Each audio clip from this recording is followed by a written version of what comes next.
5 de dezembro de 2021, Palmeiras dos Índios, Alagoas. O jovem Pedro Caetano estava voltando para casa quando sua vida cruzou com um homem alcoolizado ao volante. A alguns quilômetros dali, Rondon Caetano, pai de Pedro, percebia que o filho não chegava e começou a ficar preocupado, ainda mais que o rapaz não atendia o celular. O pai resolveu então fazer o percurso que o filho deveria fazer pela estrada. Aquela seria a última vez que Rondon fez o trajeto, imaginando encontrar Pedro com vida. Confira o relato de Rondon Caetano sobre aquele dia e todos os outros que se seguiram. Diretamente de um dos endereços mais famosos do Brasil, de um dos principais cartões postais da cidade de São Paulo, e com as transmissões feitas dos nossos estúdios na Avenida Paulista, eu sou Beto Ribeiro e este é o Crime S.A. Olá, sejamos todos muito bem-vindos. Por favor, não deixe de se inscrever, curtir, compartilhar, ligar sininho, marque nas suas mídias sociais, nos marque nas suas mídias sociais. Assim a gente consegue construir esse canal de comportamento criminal tão importante que está se tornando. Eu mesmo não sabia que ia ser tão importante. Eu fico muito feliz de estar ajudando tanta gente. E se puder, seja membro. Se não puder, tá tudo certo. Desde que você venha comigo até o final desta entrevista que eu vou fazer com o pai do Pedro Caetano, o Rondon, o seu Rondon. Mais uma história triste de um crime desnecessário. Todos são desnecessários, mas o crime de trânsito ele é sempre aquele crime que bate forte em todos nós, porque literalmente podia ser qualquer um de nós aqui. Rondon, muito obrigado pelo seu tempo, obrigado pela sua disponibilidade para a gente conhecer a história do seu filho. Eu queria te convidar a... Tudo aconteceu em dezembro de 2021, é isso? Isso, dezembro de 2021. Dia 5? Dia 5 de dezembro de 2021, domingo. O tempo passa muito rápido, daqui a pouco já se faz 2 anos. Depois uma pessoa pode estar assistindo e daqui já fez 10 anos. Mas eu queria voltar para um tempo mais feliz, quando seu filho aqui estava. Eu queria que você me contasse, me ajudasse a conhecer o Pedro. Quem era ele, como ele era, quantos anos ele tinha quando aconteceu, quais eram os sonhos dele, como ele era como filho, como era você como pai dele. Quem era o Pedro Caetano? O Pedro era um garoto cheio de sonhos, de vida, com muitos amigos, e era um filho maravilhoso. O Pedro, sempre que eu converso assim com alguém da família, alguns amigos, eu digo, eu não sei como, mas o Pedro, assim mesmo, todo adolescente, né, sempre tem aquela fase mais problemática, mas o Pedro nunca teve isso comigo. Ele era um filho maravilhoso, obediente e muito inteligente. O Pedro sonhava, a princípio, logo no início da adolescência dele, 12, 13 anos, ele tinha um amigo nosso que era delegado de polícia. E ele frequentava muito a nossa casa e ele sonhava em ser delegado, né, inspirado nesse amigo nosso. E aí ele resolveu fazer direito, curso de direito. Ele não gostava, tinha essa coisa do Pedro, apesar da inteligência, Beto, tinha uma curiosidade. Ele não gostava muito de estudar, ele gostava muito de ler. Matérias didáticas, ele não se interessava muito. Mas ele gostava muito, ele lia muito. E então Pedro, mas ele conseguiu, ele estava terminando, quando aconteceu o acidente, o crime, ele estava terminando o curso de Direito, ele estava concluindo, já estava fazendo no final, no período, né? E já estava trabalhando, há 3 meses ele tinha começado já um trabalho, estava muito feliz com tudo. Ele estava fazendo o quê? Estágio? Não, ele começou a trabalhar numa empresa daqui, né? Daqui da cidade, de Palmeiras dos Índios, tem uma empresa de um amigo dele, uma distribuidora, e convidou ele, então, para ele trabalhar. Ele também estagiava, ele fez um estágio já no Ministério Público aqui da cidade, ele já estava estagiando também, né? Mas ele era maravilhoso, era um filho que tudo que se formou, a rede que se formou de oração, de pedidos pela saúde dele, quando aconteceu o acidente, foi uma coisa impressionante. Eu sempre digo assim, o Pedro era maior do que eu imaginava, por tudo que eu conheci do Pedro depois da morte dele, né? Tem muita coisa dele que eu não sabia. caridades que ele fazia, pessoas que ele ajudava, eu não sabia. Ele não falava para ninguém. E eu fiquei sabendo depois. O que mais que você ficou sabendo? O que mais que você passou a conhecer do seu filho depois de tudo? Além das caridades que ele fazia, o que mais te surpreendeu também? Eu vi a rede de amigos que ele tinha, que era bem maior do que a gente imaginava, e pessoas que me procuravam para contar o que ele fazia. Por exemplo, tem uma associação aqui que cuidava de animais, ele adorava cachorro. Ele tinha 2 cachorros em casa, e ele ajudava essa associação, uma associação protetora dos animais, e ele ajudava essa associação, ajudava pessoas carentes que chegaram lá em casa depois, dizendo que recebiam ajuda dele, alimento dele que ele dava, ele procurava, sempre que ele podia, ele ajudava esse pessoal, e eu não sabia disso, muita gente foi lá me agradecer isso. Para mim foi muito importante, eu vi o quanto, apesar da idade dele, né, o quanto ele era precoce, o quanto ele era humano, muito humano. Quantos anos ele tinha quando tudo aconteceu? 25 anos, Beto. Ele fez, agora faria 27, no dia 23 de julho. Agora também, a gente está gravando hoje dia 17 de julho, daqui a pouco ele faria o aniversário dele. 27 anos, isso. Como é passar mais um aniversário sem ele? Então, só 2 aniversários sem ele. É muito pouco tempo, mas cada dia ele é enorme, né? Para quem vive esse dia. Como é não ter o seu filho agora? É difícil. É muito difícil. Ainda falar sobre isso dói muito, dói muito. Eu acompanho o sofrimento não só meu, mas de toda a minha família. A minha mãe tem 93 anos, ele vivia com a minha mãe, morava com a minha mãe, cuidava da minha mãe, e desde então minha mãe está depressiva, é uma pessoa cheia de vida, muito ativa, apesar da idade, muito participativa, e mudou completamente. A nossa família morreu um pouco com o Pedro, né? Todos nós. Morre sempre. Morre muito, dói muito. A dor é muito grande. A mãe do Pedro sofre, todos nós. E esse crime de trânsito, como você falou no início, Beto, pior é isso.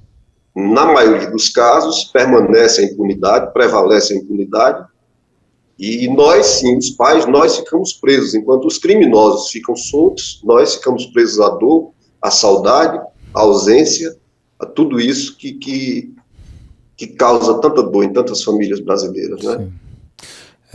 A gente vai entrar nesse pós, mas eu queria entender uma coisa assim. O que aconteceu naquele dia 5 de dezembro? Como é que tudo se aconteceu? Como é que você ficou sabendo o que aconteceu? Bom, ele tinha de passar o fim de semana na cidade de Penedo, uma cidade ribeirinha aqui de Alagoas, na margem do Rio São Francisco, na casa de um amigo, uma família, né, do Daniel, que era o melhor amigo dele aqui. Eles eram muito ligados, eram como irmãos. E eu não me preocupava. Quando o Pedro viajava, o Pedro não bebia quando ia dirigir, não é muito cauteloso, sempre foi. E no domingo, ele como trabalhava na segunda-feira, ele retornando no domingo à tarde, de Penedo. Ele foi à cidade de Santana do Ipanema, que é uma cidade que fica a 70 quilômetros daqui, onde a gente reside. Ele foi deixar uma amiga lá em Santana.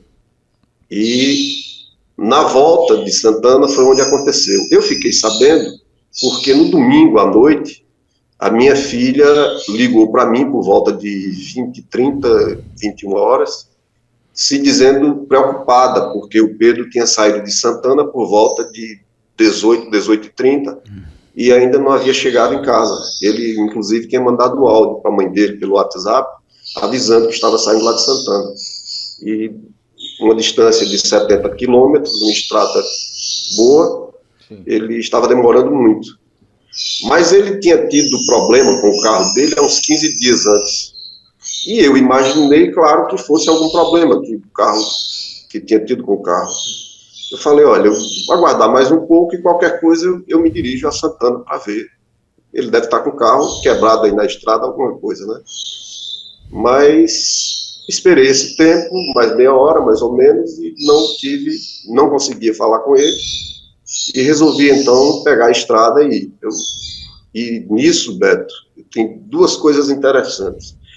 2 dias antes, na sexta-feira, eu sonhei que eu estava no velório do Pedro, que o Pedro tinha morrido no acidente.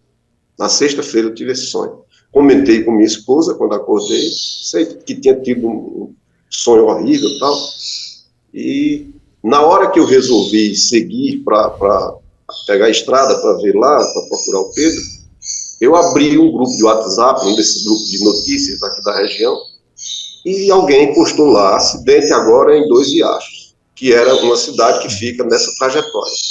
E na hora eu não tive dúvida, foi o Pedro. Fiquei muito nervoso.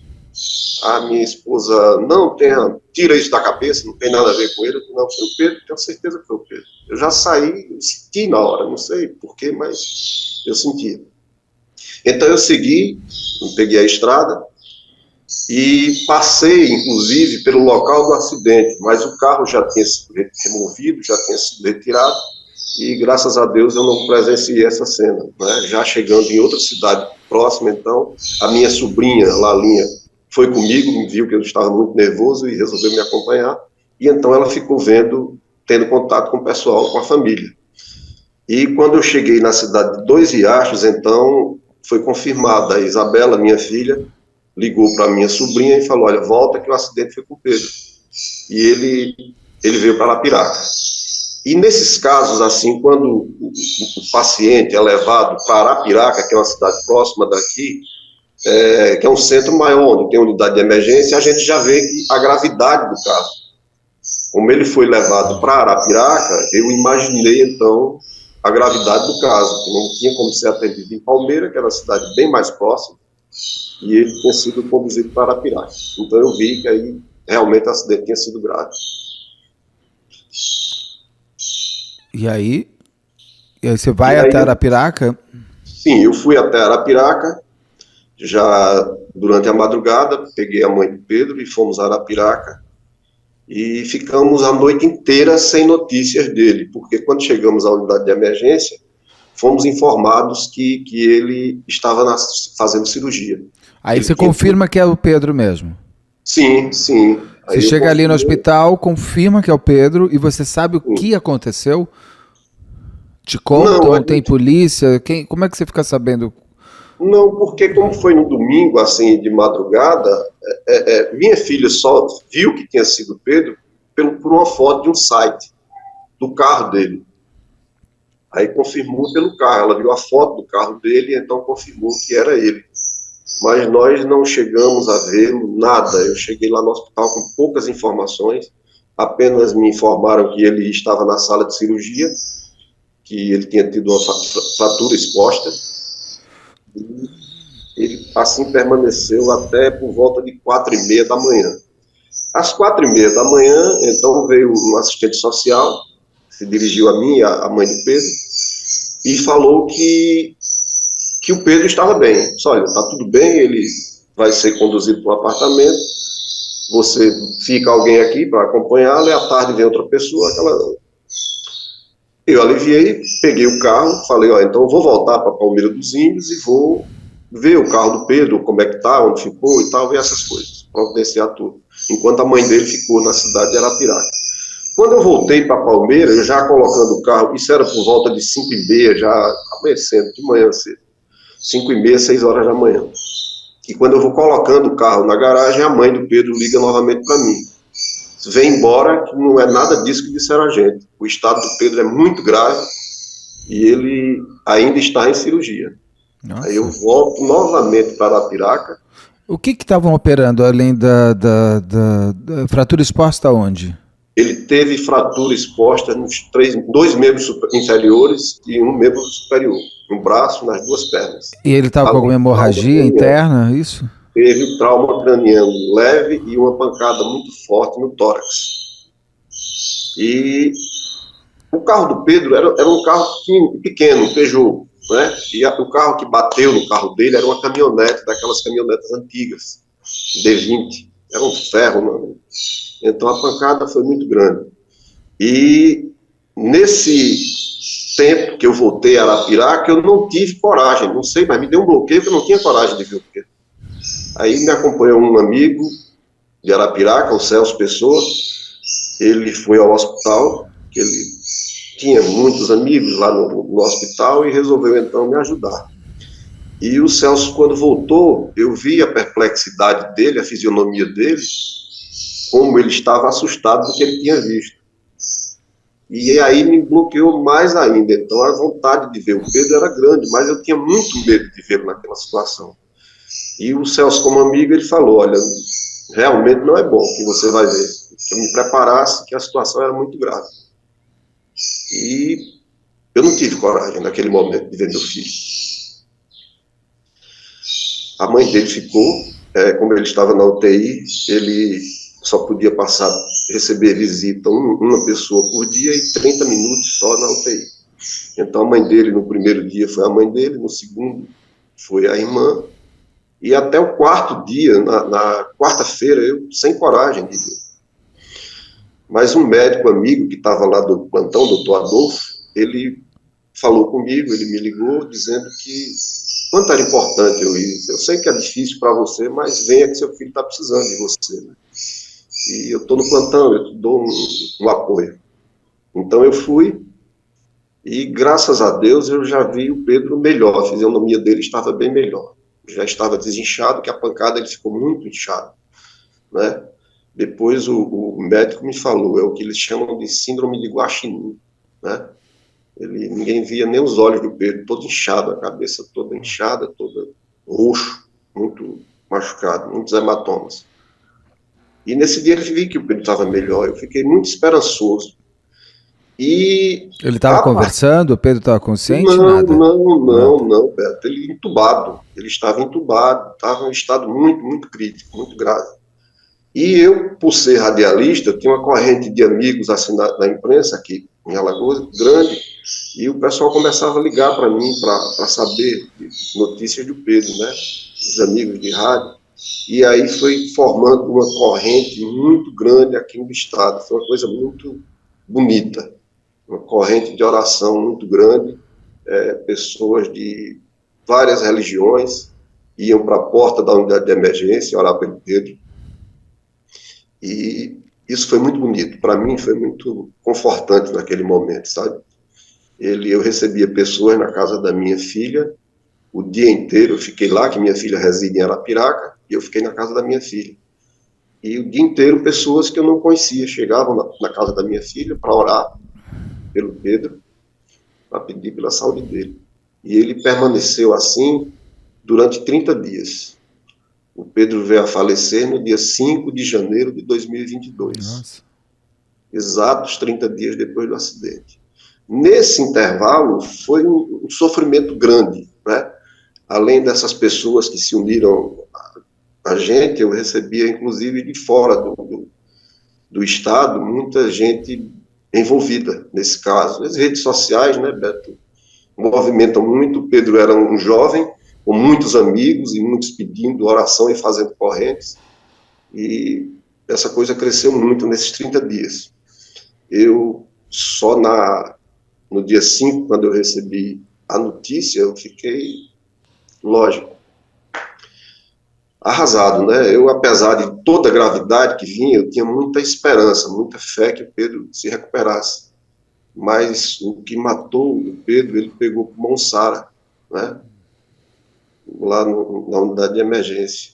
E nós ficamos ali presos, não podíamos nem fazer transferência dele, para você ter uma ideia, porque ele não suportaria. Nós queríamos fazer uma transferência dele para a cidade de Recife, para tentar colocar ele numa máquina, no ECMO, para substituir o pulmão, a gente tentar um transplante de pulmão. Mas não era possível, porque a máquina, o respirador portátil, não ia dar suporte suficiente para ele chegar vivo lá onde quer que fosse. Nem a Maceió, que é a capital, a 120 quilômetros, os médicos não aconselhavam levar, porque ele não resistiria no estado que ele estava. E ele teve algumas paradas cardíacas nesse período. E eu lembro que na última semana, na semana da morte do Pedro, na segunda-feira, as visitas eram sempre às 14 horas.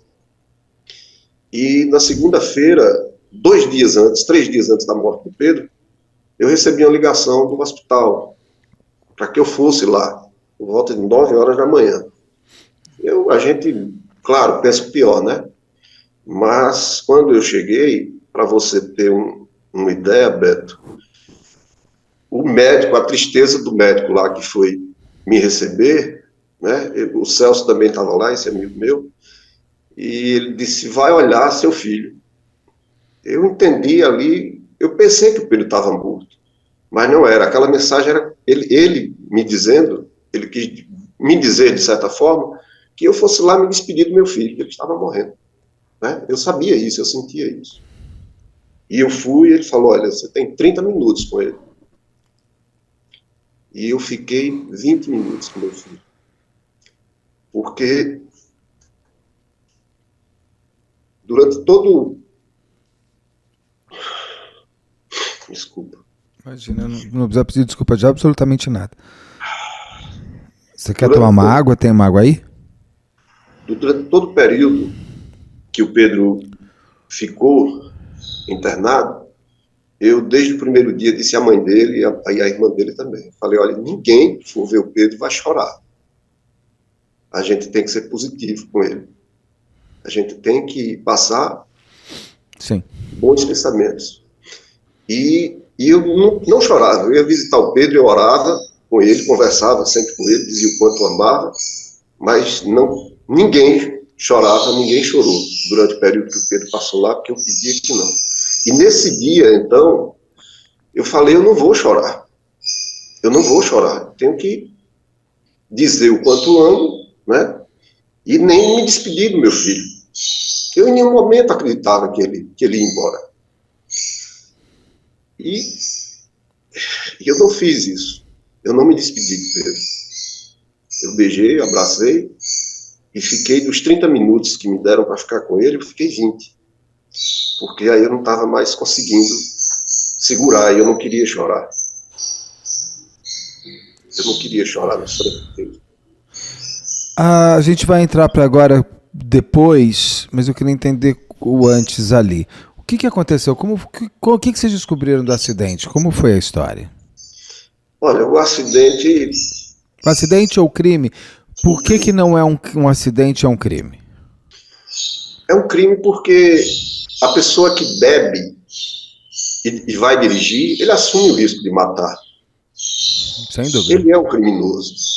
É um crime. E nos primeiros dias eu não procurei saber muito, eu me preocupava com a saúde do meu filho, claro. Mas as informações iam chegando.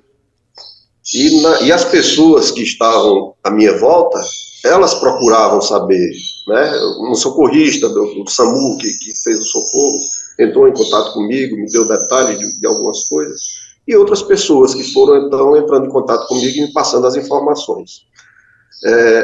A primeira informação que eu tive na terça-feira, foi no domingo, na terça-feira, se eu não me engano, foi alguém que não se identificou, mas falou que ele tinha passado o dia numa festa bebendo. Chegou de manhã no churrasco e ficou até aquela hora do acidente. Depois, então, no período da investigação, a polícia realmente constatou a embriaguez dele, né? Ele, embriagado, o Pedro vinha na mão dele, no carro, certo, e o sujeito invadiu a contramão e bateu de frente no carro dele. Ele não teve nada, o cara que bateu, apenas um corte superficial na testa, e uma mulher que estava com ele. Não era a esposa dele, era uma outra mulher, e também não sofreram nada no acidente. Eles saíram ilesos, né? Mas ele, no dia seguinte, Beto, para você ter uma ideia, o filho dele postou no Instagram, isso eu até consta nos autos que eu consegui a gravação, né? Ele postou nos stories, o acidente ocorreu às 18h30 de domingo. Na segunda-feira, às 4 da tarde, ele postou nos stories dele que estava indo beber com o pai dele na chácara. O pai dele tinha sido o causador do acidente. Ele não ligou para vocês, ele não foi visitar o Pedro, ele não ficou ansioso, ninguém da família desse autor quis ajudar, nada? Nada, absolutamente nada. Não fizeram contato nenhum. O contato que fizeram comigo foi após a morte do Pedro. Mais ou menos uma semana depois da morte do Pedro, eu tinha uma viagem programada para o Ceará antes do acontecimento. E o pessoal me incentivando. Aí ele disse, olha, eu não queria ir, mas vá, porque vai lhe fazer bem e tal, eu fui. E quando eu estava lá no Ceará, eu recebi uma mensagem no Instagram de uma mulher, que era a mulher que estava com ele, com o assassino, me propondo uma negociação. Uma negociação do quê? Eu até printei e levei lá para o delegado, né? Propondo conversar comigo, chegar a um acordo financeiro, para você ter uma ideia, né? Que absurdo. Ele não respeitou a minha dor e ainda queria me propor fazer um pagamento para mim não colocar na justiça, para que eu não cruzasse os braços. Né? Porque nesse período que o Pedro ficou no hospital, entre esses 30 dias que ele não procurou, nem ele, nem essa mulher, e nem ninguém da família dele, o filho foi beber com o pai, mas o filho não teve a decência de saber como a vítima do pai estava, porque nessas horas, gente, você tem que se colocar no lugar e falar assim, olha, você fica mal, né? Nesse período, você teve investigação, o delegado foi falar, trouxeram história, foi feito perícia, ou você só começou a trabalhar com essa história do crime depois que o Pedro faleceu? Depois.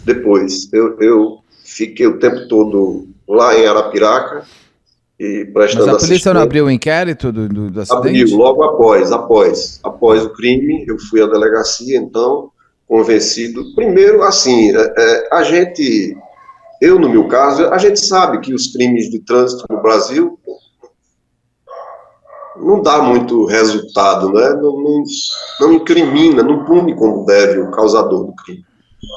Opa, eu sei bem, esse eu sei bem. Que então eu não acreditava, Beto, muito. Mas aí minha família, meu pessoal, me sempre falaram, você tem que fazer alguma coisa. Então eu prestei queixa, a Polícia Civil daqui de Alagoas foi muito ágil, muito competente, e eu sempre agradeço no inquérito, eles prestaram todo o apoio, fizeram a investigação de uma forma muito competente, realmente.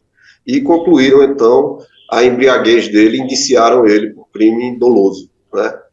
E ofereceram denúncia ao Ministério Público, agora a gente está aguardando a manifestação do Ministério Público. Por homicídio doloso? Já foi de cara? A polícia já foi de cara? Dolo eventual. Ele, o autor de tudo, ele foi constatado bebida alcoólica? Fizeram exame de corpo de delito nele para ver? Não, porque ele não fez. Foi constatado a embriaguez dele por provas testemunhais durante o inquérito. Tá? Quem são essas provas testemunhais? As pessoas que estavam na festa com ele. Foi um churrasco, uma comemoração de aniversário, não sei bem, mas algumas pessoas que estavam lá... Mas que bom, as pessoas que estavam com ele... Sim, algumas contaram que ele estava bêbado. Porque geralmente devia ser o contrário, né? Exatamente. Muita gente até não foi depor com medo, né? Mas assim, até eu recebi ligação, a única ligação que eu recebi da família dele não foi diretamente a mim, foi o irmão da mãe do Pedro, a um cunhado meu, que uma prima dele ligou dizendo que ele já era reincidente, já tinha causado acidente, e que vivia bêbado, que bebia demais e dar muito problema à família. Ela, inclusive, não quis depois depor, né? E essa mensagem que eu recebi lá, quando eu estava no Ceará, era propondo isso, me pagar uma quantia para que eu ficasse quieto, que eu não mexesse, não levasse o caso à justiça. É um absurdo. Mas esse autor é uma pessoa rica, poderosa? O que ele tem? Não, ele não é rico, poderoso. Ele tem, mas tem uma certa condição financeira, tá? Mas é muito protegido por políticos, né? O advogado dele é tudo bancado, ele tem um primo, se não me engano, que é prefeito, e tem uma certa proteção política aqui em cima dele, né? E nós estamos, assim, lutando. E outra coisa, Beto, interessante, nesse período que o Pedro ficou internado, eu comecei a receber mensagens do Brasil inteiro, de pais e mães que sofreram a mesma dor que a minha. E sempre, além de me passar força, de dizendo que estava orando pelo meu filho, a revolta deles, aquilo me marcava, assim, sempre que eu atendia um pai, pessoas do Rio Grande do Sul, do Amazonas, da Bahia, São Paulo, todo o Brasil, recebo ligação de todo o Brasil, recebi. E aquilo ficou me marcando. No dia do sepultamento do Pedro, que foi uma sexta-feira, foi no dia 7 de janeiro, eu tinha conversado com o meu irmão mais velho para a gente fazer uma homenagem ao Pedro na missa de sétimo dia e tal. Eu disse, olha, eu vou descansar e mais tarde a gente fala sobre isso. Então, eu acordei por volta de 8, 9 horas da noite com uma ideia fixa na minha cabeça, que a partir daquele momento eu tinha que lutar pelo endurecimento das leis de trânsito no Brasil. Eu tinha que me unir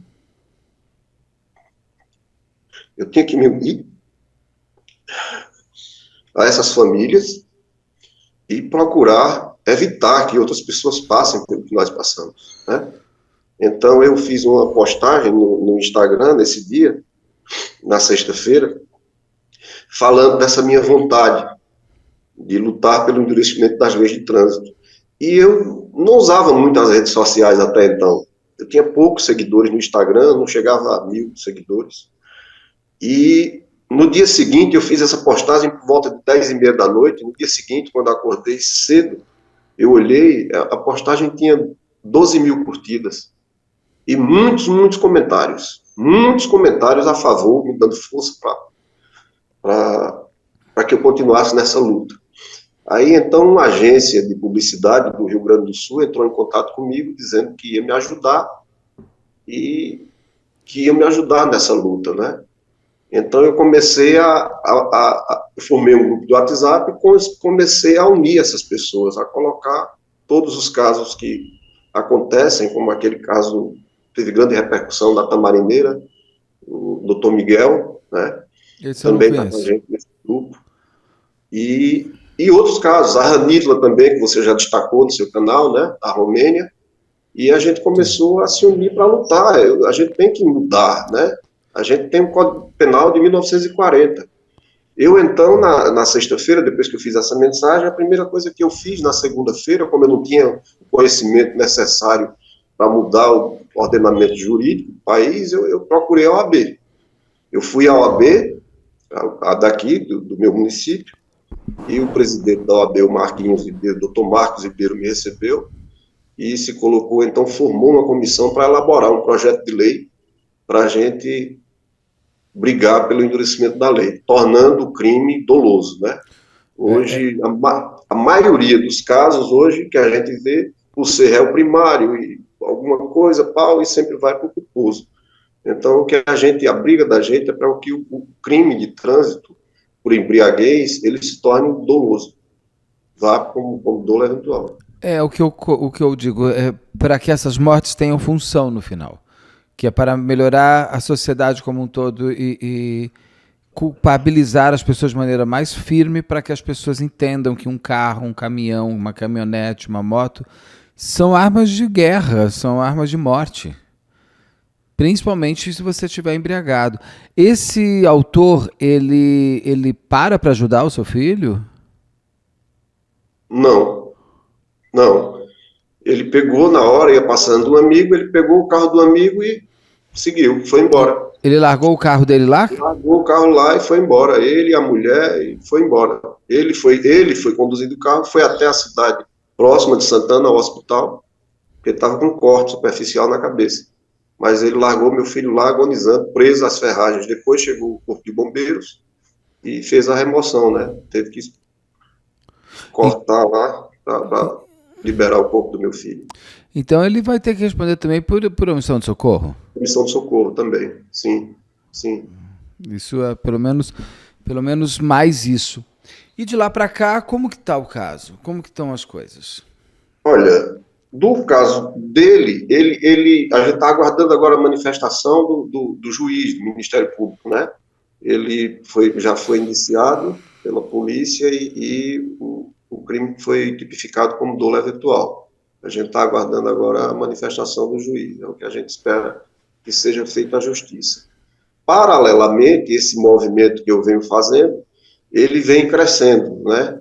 Eu tenho hoje famílias de 12 estados do Brasil procurando parlamentares para que tenha a aprovação dessa lei, para que a gente lute pelo endurecimento das leis, né? Eu consegui protocolar uma lei, esse projeto de lei que foi elaborado aqui pela OAB, eu consegui, através de um deputado federal aqui de Alagoas, protocolar essa lei que está tramitando e a gente está lutando para tentar conseguir, então, a aprovação dela. Esse movimento vem crescendo, graças a Deus, as famílias que sofrem essa dor estão unidas comigo, a gente está tentando, então, fazer alguma coisa, punir, de certa forma, Beto, esses criminosos do trânsito. Tem casos assustadores de pessoas que perderam a família inteira. Tem um caso de Manaus, uma menina que perdeu o pai, a mãe e o irmão no acidente. Um indivíduo embriagado, o pai, a mãe e o irmão dela andando numa calçada, e o cara embriagado invadiu e matou toda a família dela. Jesus. E tem vários casos assim no Brasil. Tem um aqui, inclusive, aqui em Alagoas, um sujeito que já provocou 3 acidentes com mortes. 3 acidentes com mortes. Todos eles embriagados. Todos os acidentes ele estava embriagado. E nunca foi preso. Nunca foi preso. Por que não? No primeiro acidente, ele matou o pai, a mãe e uma filha. Ele bêbado, bateu de frente com o carro e matou a família. No segundo acidente, ele matou um idoso que estava numa calçada, numa cadeira de rodas. Ele invadiu a calçada, bateu e matou o idoso. E no terceiro, ele matou uma garota de 23 anos. Numa moto, ele provocou um acidente embriagado. Todos os 3 acidentes, esse cara está solto. Ele ainda está solto? Mas ele foi julgado? Está solto. A cidade que a gente vive tem 70 e poucos mil habitantes, é uma cidade pequena, e ele continua bebendo com o carro ali do lado, tudo, como se nada tivesse acontecido. Que é o mesmo caso, é o que revolta mais a gente, é isso, né? A gente vê isso aí, que como eu falei, a gente fica preso à dor, à saudade, à falta, né? Ao sofrimento, e esses caras soltos. Esse autor do seu filho, ele já tem passagem para a polícia? O que ele já tem? Não, ele se envolveu em um acidente, ele provocou um outro acidente já. Matou alguém? Não, no outro não teve vítima não, fatal. Mas ele já provocou um outro acidente. E a pessoa desse outro acidente tem alguma sequela eterna? Não, eu não cheguei, não entrei. Quem me informou foi na delegacia, quando eu fui prestar meu depoimento, as pessoas que estavam lá e me falaram desse caso, que ele tinha provocado já um outro acidente. Mas eu não entrei em detalhes, não soube, não. Quando que a gente vai saber o resultado dessa próxima fase? Beto, eu estou agora aguardando, tem mais uns advogados que entraram no caso, e a gente está aguardando o retorno agora do recesso da justiça, tá, para a gente ver como é que vai ficar. Está em recesso agora em julho, mas assim que voltar a gente já vai começar a mexer com o caso para ver como é que vai. Porque sempre tem o risco de o juiz não aceitar a denúncia. Se isso acontecer, como é que vai ser para você? Vai ser péssimo, né? A gente briga por justiça, a gente clama por justiça, e a dor da perda de um filho não tem como mensurar. Sim. Não tem. É um erro de programação esse, né? Pai e mãe não foram feitos para enterrar filhos. Não dá. Não pode. É difícil aceitar, é difícil conviver com essa dor. A gente convive, aprende a conviver com ela, mas algumas pessoas dizem, você vai superar. Como superar? Ninguém supera a perda de um filho. A gente aprende a conviver com a dor da perda de um filho, mas superar nunca, jamais, jamais. Você tem outros filhos, não? Não que isso seja, então já que eu tenho outros, eu transfiro o meu amor pro Pedro, para outro e tudo vai caminhando. Não existe cada filho. Angelita, a mãe da Renata, me ensinou que cada filho é filho único. É verdade. Então, pode ter 10, que são 10 filhos únicos. Você tem quantos filhos? Eu tenho mais 2 filhos. Como eles estão? Porque perder um irmão é perder aquele que podia ter sido você. Como para eles? Principalmente para a Isabela, muito duro, né? Porque a Isabela era muito ligada ao Pedro. Muito. Tanto que é ela que te avisa que tem alguma coisa estranha. Isso. Eles eram muito ligados. E ele, quando ele estava vindo de Penedo para Santana, ele passou na casa da Isabela. Porque a Isabela me deu um neto, já tem 4 anos, o Ariel. E o Pedro adorava o sobrinho, amava demais o Ariel, claro. Então ele passou na casa da irmã, antes do acidente, ele passou lá, eles eram muito ligados, muito. E convivem com uma dor imensa, né? Isabela, a falta do Pedro, pelo amor de Deus, a gente nem sabe como. E a mãe do Pedro tá como? Depressiva, ela faz terapia, nós somos separados já há 13 anos, né? Eu casei novamente, mas assim, nós vivíamos, né, sempre em harmonia, em contato todos os dias, porque apesar após a minha separação, a gente já vivia com a minha mãe, o Pedro e a mãe dele. E até hoje a minha ex-mulher mora com a minha mãe. A mãe do Pedro mora com a minha mãe. A gente sempre foi muito amigo. Muito amigo, muito amigo. Graças a Deus. E ela sofre muito. Ela era uma pessoa que dependia muito do Pedro, né? Que o Pedro levava ela para o trabalho, buscava ela e todas as questões eram resolvidas por ele. Tudo o trabalho dela, tudo o Pedro resolvia tudo para ela e para minha mãe, né? Ele era um apoio muito grande para ela. Qual foi a última vez que você conversou com ele? O que vocês falaram? Quando foi? Olha, eu falei na sexta-feira, antes dele viajar. Ele falou comigo que estava indo para passar o fim de semana lá com o Daniel.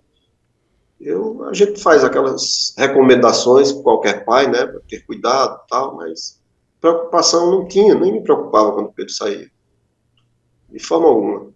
Então eu falei com ele na sexta-feira, e no domingo de manhã a gente tinha um grupo, eu e os filhos só, no WhatsApp, e eu sempre mandava uma mensagem. No domingo de manhã eu mandei uma mensagem que falava de morte. Falando sobre morte. Foi a última vez que eu falei com ele. Ele sabe que você sonhou com o velório dele? Não, eu não falei. Não cheguei a falar para ele, não. E o que vocês falaram sobre morte? O que seria? Foi uma mensagem de uma música que falava sobre morte, sobre o quanto a gente deve aproveitar a vida, quanto deve viver. Alguma música que falava sobre isso, eu não lembro exatamente. Mas me marcou porque eu lembro disso, que falava o valor da nossa vida, o quanto a gente deve viver, o quanto a gente deve aproveitar a vida e fazer o bem. Essa música falava disso. É por isso que eu gosto tanto de fazer esse canal. Eu acho que esse canal aqui ajuda muito as pessoas. A mim ajuda muito. Que é através das histórias dos outros a gente a valorizar cada segundo que a gente tem. Claro que não é aquela positividade tóxica babaca. O que você fez hoje para fazer? Eu vi isso no Instagram, achei ótimo. Não sei quem que falou. O que você fez hoje para ser feliz? Não é assim, não é essa bobagem. É você valorizar o almoço que você vai ter, é você valorizar a possibilidade de encontrar um amigo, é você valorizar o momento que você pode em paz sentar e ver uma série, é valorizar dormir. É valorizar acordar, é valorizar o seu gato, o seu cachorro, é valorizar o seu cotidiano. A Cecília Meirelles falava que eram as pequenas felicidades certas. E também é possível que a gente, através do nosso próprio sofrimento, aprenda a nos valorizar e a viver por aquele que partiu.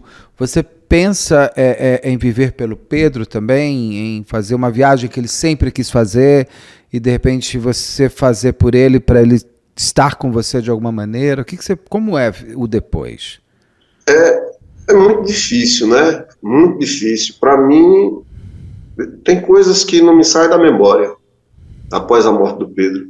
O Pedro tinha um cachorro, o Dobby, que ele adorava o Dobby. E ele ficava na casa da minha mãe, sempre no horário que o Pedro saía do trabalho, ele ficava na porta ali esperando o Pedro chegar. E quando o Pedro faleceu, ele continuou a esperar, Beto. Todos os dias, no horário da chegada do Pedro do trabalho, o Dob ficava esperando o Pedro na porta.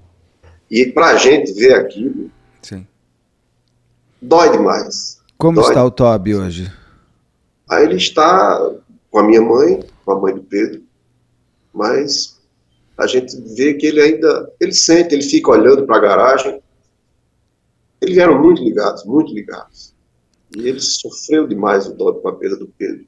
Muito, muito. A gente percebia a tristeza no olhar dele. Quando ele esperava o Pedro ali, cortava o coração da gente. Aí teve um período que a gente não suportava mais aquilo, né? E então pegava ele, começava a tirar dali, até para minha mãe não ver aquilo ali, era muito difícil para ela ver aquilo. Então a mãe do Pedro sempre pegava o Dob, tirava, ou muitas vezes ele ficava, tem um quarto da mãe do Pedro, que na janela vê a garagem, e o Dob ficava olhando também para a garagem, esperando o Pedro, como ele fazia. Sim. E recebia com imensa alegria, até no Instagram tem um vídeo do Pedro com ele, quando o Pedro chegou uma vez, e nós fizemos um vídeo. A alegria do Dob era impressionante. Então, o cachorro, tudo que fica, que marca, é uma dor muito grande. E nós tínhamos planejado uma viagem no final do ano de 2021, em dezembro, quando aconteceu. Vocês iam para onde? Nós íamos para Pernambuco, uma cidade aqui perto de Pernambuco, que ele queria comprar umas coisas lá que ele me falou, e eu tinha marcado com ele essa viagem, uma semana depois que foi, uma semana antes aconteceu o acidente. Ele queria muito fazer essa viagem, eu tinha marcado com ele para fazer. Eu não fui ainda, não tive coragem ainda tem muita coisa que eu deixei de fazer, que morreu com o Pedro, sabe? Muita coisa morreu com ele, que eu fazia e que hoje tem, assim, a saudade dele, né? Eu, por exemplo, quando eu chegava de manhã cedo na casa da minha mãe, o Dob sempre vinha latindo muito. E às vezes o Pedro estava dormindo e acordava para abraçar o Dob, para pegar. E eu lembro que quando aconteceu o acidente, a primeira vez que eu entrei, o Dob veio e o Pedro não veio. Aquilo me doeu, né? Quando o Dob veio latindo e o Pedro dessa vez não veio e não vem mais, né? Então eu tive que entrar, acho que foi 3 dias depois do acidente, eu tive que entrar no quarto do Pedro, pegar uns documentos dele, umas coisas, e ninguém tinha entrado ainda. E foi muito duro ver o quarto, como ele deixou tudo. Todas as lembranças que ficam de um filho, a gente dói demais. Dói demais. A gente morre junto também, de certa forma, sabe? Mas quem sabe ele não está ali junto com o Toby também? De alguma maneira, está sim, junto ali, sim, olhando, vendo muito isso. Eu pego sempre o Toby, vou lá, faço um carinho nele e sinto essa presença dele, não é? A gente tem que pensar assim. Tem que pensar, porque eu lembro que quando o Pedro estava doente, quando ele estava lá no hospital, convalescendo, nas minhas orações, eu sempre pedia a Deus por ele e dizia que seja feita a sua vontade, mesmo que não seja a minha, mesmo que não seja o que eu quero, mas que fosse feito a vontade de Deus. E Pedro foi chamado, né? Deus resolveu levar o Pedro, porque talvez Pedro tenha uma missão maior. Ele era uma criatura de muita luz, um filho maravilhoso, um ser humano excepcional, um ser humano maravilhoso, maravilhoso. Pedro era um anjo, um anjo. E o céu precisa de anjos, né? Verdade, nós precisamos, né? Nós precisamos. E hoje eu tenho um Pedro com muita certeza, né? Eu tenho Pedro na minha vida, no meu coração, nas minhas orações eu sempre peço por ele. E hoje eu oro e peço e luto para não ver nenhum pai passar o que a gente passa. Nenhum. Eu não consigo hoje, Beto, depois do acidente do Pedro,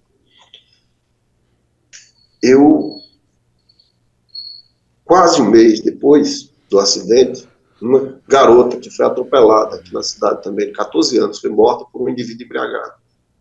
E eu não conhecia os pais, não conhecia a família dela, mas achei, a partir daquele momento da perda do meu filho, eu passei a me colocar assim como se tivesse a obrigação de prestar solidariedade a cada pai que perde o filho.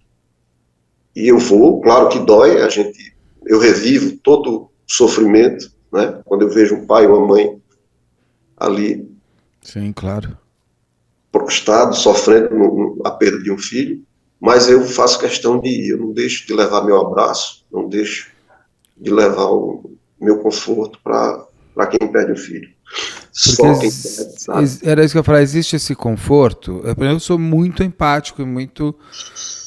Tudo que eu puder fazer, eu abro o canal aqui para que esse crime seja conhecido e tenha justiça sobre ele, que as pessoas entendam que beber e dirigir não é uma equação boa para se fazer, que você é um assassino sim se você bebeu e dirigiu, que você não mata só uma pessoa, você mata uma família inteira, para que as pessoas entendam. Mas quando você tem uma dor tão única como essa, e você tem um abraço de uma pessoa que sabe de fato o quanto ela dói, é muito mais forte você estar nesse momento, porque você pode falar, eu sei o que é isso. Verdade. Todo dia é difícil, mas você vai sobreviver. É verdade. Você se espelha no outro, a possibilidade de se ver no amanhã também, porque o amanhã acaba, né? Eu acho que nesse momento não tem amanhã, não tem domingo, não tem festa, não tem aniversário, não tem feriado, não tem... tudo desmorona de alguma maneira, não é isso? Tudo sim, você vai se refazer depois. Você pega de novo o calendário. Ainda mais que o Pedro morreu no começo do ano, então o ano acabou já. Foi, verdade. É um ano meio apagado, aquele 2022, imagina. Beto, esse conforto que a gente fala, e você falou muito bem, você não imagina, eu acho que você, por mais que você tente dimensionar o bem que você faz, não tem, você não imagina, o serviço que você presta em poder dar essa voz a gente dividir essa dor é muito, muito importante, Beto, eu sou muito grato por isso. Eu que agradeço. Viu? Agradeço demais por poder estar aqui, por falar sobre o caso do meu filho, e para que outras pessoas não repitam esse ato, né, de beber e dirigir. Para você ter uma ideia, tem um dado da Senatran, da Secretaria Nacional de Trânsito, em 2022 nós tivemos mais de 325 mil acidentes causados por indivíduos embriagados. 50% a mais, quase 50% a mais do que em 2021. Então, isso é uma das coisas que eu acho que a gente precisa começar a mudar. 350 mil? 325 mil. 325 mil pessoas foram vítimas de um crime. Exato. E não de um acidente. Porque acidente é algo que a própria palavra já te embute, que é algo que você não controlou, que aconteceu. É um acidente. Uma tragédia é uma tragédia, algo que não... tudo foi feito para não existir, não é? Um acidente, assim, o acidente seria ele estar dirigindo e entrou sem beber, sem nada, sem estar com sono, isso, aquilo, e algo aconteceu, bateu um passarinho, o outro carro veio em cima e foi um acidente, sei lá, deu um relâmpago, não sei, deu um jump, isso é um acidente. Outra coisa é você bebeu, entrou, você já é um criminoso. Verdade. Essa já é uma coisa que a gente tem que mudar, a forma de falar já empodera, inclusive, a realidade do ato, que é um crime. Essa pessoa é uma crime. Você tem vontade de falar com o motorista que matou o seu filho? Não, Beto, eu não tenho. Eu não tenho porque, assim, ele além de não ter o mínimo respeito, né, pelo meu filho, pela vítima, pela família, pela nossa família, eu recebo informações de pessoas que moram lá na cidade que ele mora, uma cidade pequena, e essas pessoas relatam isso. Eles dizem, olha, a gente pensou que ele ia mudar alguma coisa na vida dele. Continua bebendo e dirigindo. Continua bebendo e dirigindo do mesmo jeito, não tem o menor respeito pela vida de ninguém, né?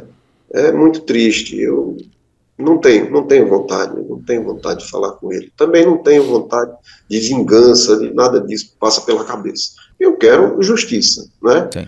A gente quer a justiça, só isso. Que seja feita a justiça nesse caso, que ele responda pelo crime que ele cometeu, né? Pela omissão de socorro, por tudo, pela embriaguez, por tudo, ele tem que ser responsabilizado. Eu só quero isso, que ele seja responsabilizado. O tempo que ele vai passar na cadeia, ou que ele não vai, não importa. Mas eu quero responsabilizá-lo pelo que ele fez.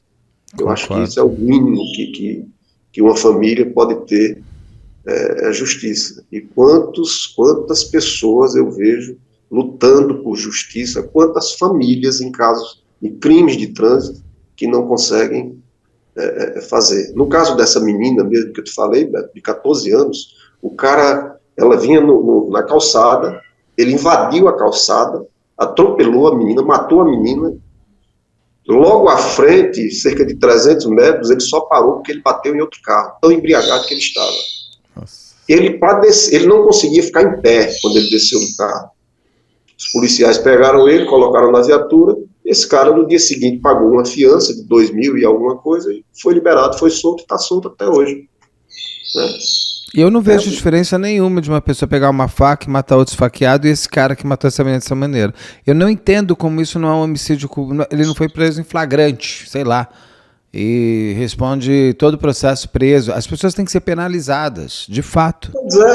Pois é, e especificamente nesse caso, ele foi em flagrante, foi pego em flagrante. Então, ele foi pego em flagrante e ele foi solto, porque a justiça é muito doida. A justiça prende e solta. Não dá para entender, né? É isso que a gente briga para que mude. Por quê, meu Deus? Não pode. Não é justo que as famílias fiquem presas e os criminosos soltos. Claro. Não é justo. Possibilidade de julgamento do caso do seu filho o quê? O ano que vem? Acredito que sim. Até o ano que vem, né? A gente vai aguardar. Ou seja, 2 anos. Ele tá com homicídio doloso. Dolo eventual. Mas é doloso. Ele vai a júri popular, é isso? Isso.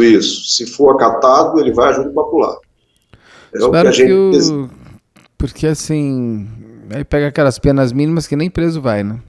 Apesar que eu acho que o homicídio doloso é de 12 a 30, então o homicídio doloso já pega um pouco preso, né? Se eu não me engano. Sim, é exatamente isso. O culposo é que ele não vai, né? Porque pega até 8 anos, aí ele não vai para o regime fechado. Só no Brasil. Eu não entendo, então eu não sei para que faz julgamento. Se a pessoa vai ser julgada, pega 8 anos e não vai para cadeia, então nem faz, gente. Não é? Eu não entendo para que gastar dinheiro com júri, com papel, com isso, com aquilo, com juiz que bate martelo, com jurado ficar ali sentado, ele não vai preso. É verdade. Não sei, eu acho uma hipocrisia no Brasil, mas isso é um... Eu ando um pouco cismado com essas coisas que o cara vai preso, mas não vai, é julgado, mas não vai. Se você tem advogado, você não vai. Em 500 mil instâncias para você ser preso. Uma coisa que eu realmente... Bom, mas eu não sou jurista, eu acho que eu não sei de nada, só sou cidadão, que fica sempre chocado com tudo isso. E sem contar, Beto, que existem casos, como eu tenho esse grupo desses pais do Brasil inteiro, que, vejam bem, os assassinos, eles começam a ameaçar as famílias. Tem um caso de uma mãe no estado do Espírito Santo que perdeu uma filha de 22 anos, se eu não me engano, a menina, e a mãe do assassino, ela é policial.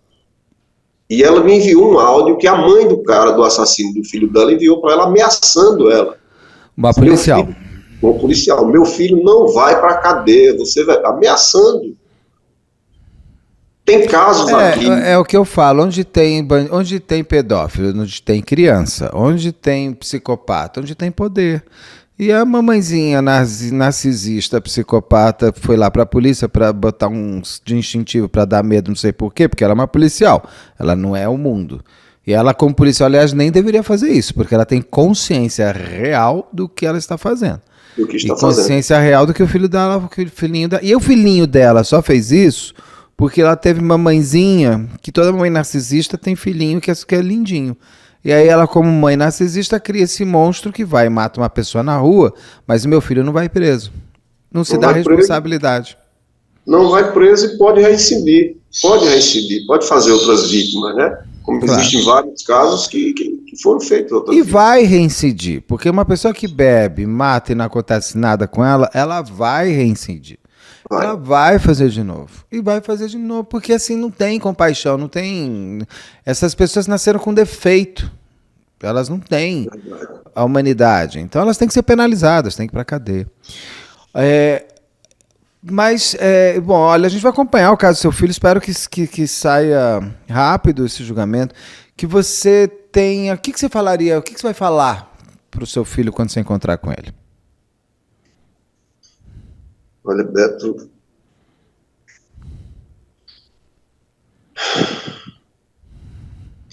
eu quero abraçar muito. Eu tive a oportunidade de dizer durante todo o tempo que ele ficou lá o quanto eu amava, o quanto eu amo, o quanto eu amo. Esse amor não morre, Não, esse amor não vai com verbo pro passado. não vai. Esse amor não morre, com a morte dele não morreu o amor que eu tenho por ele. Permanece vivo. E isso, enquanto amo, quanta falta ele está fazendo, me fez aqui o tempo dessa separação, né? Que eu espero que em breve haja nosso reencontro, e dizer o quanto amo. Não tem outra palavra, né? Amor é amor, amor. A falta que ele faz, o que sente hoje, que eu vejo a dor dos meus irmãos, da minha mãe, da mãe dele, dos amigos, foram centenas de pessoas que sofreram essa perda comigo, né? Sim. Então, a saudade dele é imensa. Se fosse um acidente, se fosse uma doença, a dor seria uma dor, mas ela seria uma dor mais Sim. controlável, vamos dizer assim, e com um luto mais rápido. Uma dor de um crime como esse, o fechar do caixão é o julgamento. Verdade. E eu espero que seja rápido, dentro do prazo mínimo, que vocês consigam fechar o caixão, porque é natural. Eu trabalho com isso há muitos anos, assim, não sou uma vítima, mas eu trabalho com as vítimas há mais de quase 15 anos, e eu percebo uma coisa, depois essa tristeza vira saudade, e a saudade a gente carrega mais fácil.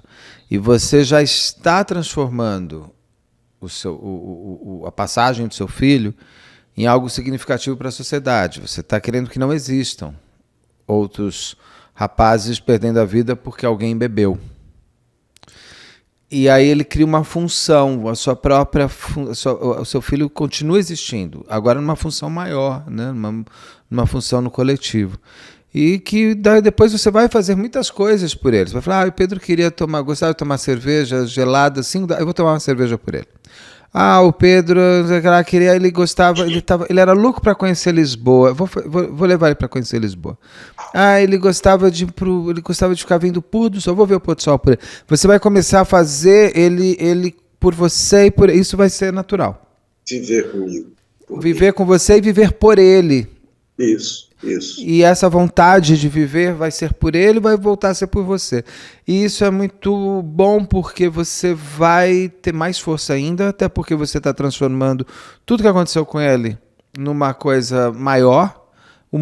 Nós vamos aqui agradecer por você, e ele criou essa função tão importante. A função dele foi mais... Às vezes a gente precisa ter esses anjos para o céu para que eles existam na Terra. Para que a gente... Quantas coisas, né? A Glória Pérez passou pelo que ela passou para que o homicídio se tornasse um crime hediondo. A Raquel Genofre passou o que ela passou para que a gente tivesse um banco de DNA genético no Brasil. Então a gente vai tendo essas pessoas que sofreram muito, mas que o sofrimento não foi em vão. E com certeza o do seu filho não vai ser em nenhum de vocês. Com o tempo é o senhor de tudo. Dói muito. Ele é aquele tempo que para mim 1 minuto hoje passa rápido, para você é 1 minuto a menos com seu filho. Sim. E é 1 minuto a mais de espera para chegar, e é aquele minuto que dói, que deve ser enorme para você. Sim. Mas daqui a pouco ele volta a ter o tempo de 1 minuto. Isso é da vida. Tenho certeza. Espero te acompanhar. Vai me mantendo informado, por favor. Assim que você tiver novidades do caso e tudo mais, desejo de verdade que vocês consigam ter Essa liberdade que é o julgamento, para vocês a liberdade, para eles a prisão. E aquela mulher que está com ele também está respondendo por omissão de socorro, não está não? Sim, sim, o Ministério Público também... É o mínimo, né? Também. Todos os dois vão responder por doloso. E o cara que pegou eles, ele levou embora? Não, ele pegou o carro do cara. Ele pegou o carro do cara e fugiu. E onde estava esse cara com o carro? Ia passando na hora. Ele tirou o carro? Estava na festa que ele estava. E ele tirou o cara de dentro do carro? Tirou o carro do cara e foi embora. Ainda furtou um veículo? Seguiu. Não, era de um amigo emprestado. Não, roubou. Sabe, se o amigo quiser ainda fazer um BO, ele ainda vira mais ladrão, ainda mais uma coisa, ladrão de carro. Mas ainda saiu dirigindo embriagado. Saiu dirigindo ainda, o carro ainda foi... Eu tinha entendido que ele tinha entrado no carro desse amigo e saído. Não, pior ainda, ele arranca o amiguinho dele. Saiu. E ele ainda podia ter feito mais coisa pela frente. E essa mulher que estava com ele estava com uma criança. E nem estava chovendo nada. Não estava chovendo. O que ela alegou foi que, pelo menos na defesa, né, que não foi aceito, foi que ela, numa discussão com ele, agrediu ele. E nessa perdeu o volante. Nessa agressão ele perdeu o controle. É isso que eles alegam, a defesa, né? Mas e tinha uma criança no carro? Tinha uma criança, filha dela. Machucou? Não machucou. Não machucou. Eles não se machucaram, não. Eles não machucaram. Loucura, Jesus do céu. Quer dizer, colocaram também a vida de uma criança em risco, né? Além de tirar a vida do meu filho, colocaram a vida dessa criança também em risco. Muita irresponsabilidade. Olha, então vai me mantendo informado, por favor, e a gente vai acompanhando esse caso. Desejo de verdade que você... Espero que a entrevista tenha te dado um acalento também, porque sempre é um pouco bom falar, porque eu acho que tem um fator... O terapeuta... Você está fazendo terapia? Estou sim, eu continuo fazendo desde a morte. É importante, faça. Depois passa, o assunto morte passa e continua fazendo. Terapia ela é bom para a gente se entender humanamente. Desejo que a sua ex-esposa também faça, sua outra filha, que vocês consigam ter o seu outro filho, porque é importante vocês terem esse equilíbrio. Sim, Beto, eu te agradeço imensamente. Você não sabe o bem que você faz abrindo esse canal para a gente falar da nossa dor, da nossa luta. Um beijo grande nesse teu coração bondoso. Muito obrigado, meu querido. E olha, quem chegar até aqui, por favor, deixe uma mensagem de acalento aqui para esse pai. E também vamos deixar aqui, gente, se beber, não dirija. Ah, mas então não tem dinheiro para pegar Uber, não tem dinheiro para pegar ônibus, não tem dinheiro para pegar metrô, você não tem que ter carro, né? Você não pode ter. Como é que você tem carro se você não pode pegar Uber, metrô, táxi, a pé, nada? Então você não tem que ter carro. Então não quer, não gosta, fica em casa. Agora, beber, pegar, dirigir, não rola, gente. Não vai, assim, se bebeu, não rola dirigir. Escreve aí pra gente, para que esse comentário se torne forte e as pessoas entendam o que significa isso. Muito obrigado. Desejo a vocês todos aí paz no coração e que tudo se resolva o mais rápido possível. E um beijo no Toby, no cachorrinho. Meu Deus do céu. Tá bom, Beto. Obrigado, Beto. Obrigado. Um abraço. Tchau. Tchau.